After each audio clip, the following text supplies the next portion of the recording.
Good evening, girls. I hope you're all having a lovely time tonight. I wore pink tennis shoes tonight for all of you who have already gone through this journey like me. So, as Dr. Sager said, my name is Mae Hopke, and I am a breast cancer survivor. And I've been asked tonight to speak to you about my genetic testing. I was diagnosed with breast cancer in June of 2009. My breast cancer was not seen in the mammogram or an ultrasound, and it was found by my gynecologist. He sent me to a surgeon who had decided, although it appeared harmless, it was a good thing to remove it. Even when she took it out, she didn't think there was anything wrong. However, it was found to be cancerous. Now, if any of you have ever been told you have cancer, it's probably one of those moments in time that freeze forever. I still remember my surgeon's face when the words came out. Although I had prepared myself for the word cancer, it still made my heart drop and my stomach fall. It is a moment that changed my life. At that moment, I was afraid my life would never be the same. And I can honestly say, a year later, my life did change. It will never be the same. Some parts of the last year were difficult and challenging, but many of the changes that occurred were positive and very enriching. These changes were partially due to the next step of my cancer, the treatment. I met with my oncologist, which is Dr. Sager, soon after my diagnosis, and she scheduled me for several more tests, one of which was the genetic testing. She explained that due to my family history, I had a 50-50 chance that I would have the breast cancer gene mutation.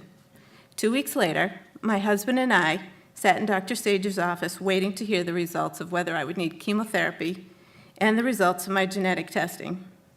My mind was on the hope that I could avoid the chemotherapy, and I was not concerned at all about the gene mutation.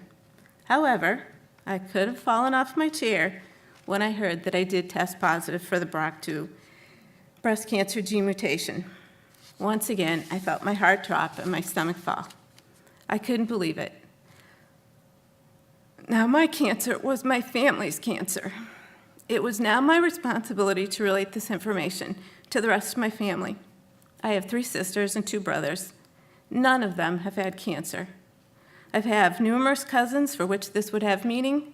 I have many nieces and nephews, and I had 2 sons. Although this was a personally difficult time for me to have to share this test result, I knew it was my responsibility to do just that. To this date, all 3 of my sisters have tested positive. My one brother is negative, and the other brother, as I know, doesn't know. Several of my nieces have now also been tested and are negative. We hope and pray that when my sons are tested, they will test negative. As a result of my testing, Dr. Sager and I talked about my treatment, and we chose a very aggressive course. I had my ovaries removed within weeks, and that way it lowered my chances of developing ovarian cancer. It also lowered the estrogen which I was producing, which was helping to make my cancer. I also underwent chemotherapy, after which I've had a double mastectomy with reconstruction. All these things I did to improve my life prognosis. I now plan on rocking my grandchildren, hopefully. Most importantly, through my genetic testing, it has hopefully saved the lives of my sisters and possibly other family members. It was difficult to tell everyone I love that we had the breast cancer gene mutation, or at least they had the possibility of it. But I feel now that the information I gave them all is a way to show my love to help the people I love stay alive and healthy. I hope those of you who have journeyed down the road with breast cancer have a happy and healthy, long life. And I hope for those of you that have never taken this path, that you have the good luck to never take the breast cancer journey. Thank you for listening to my story.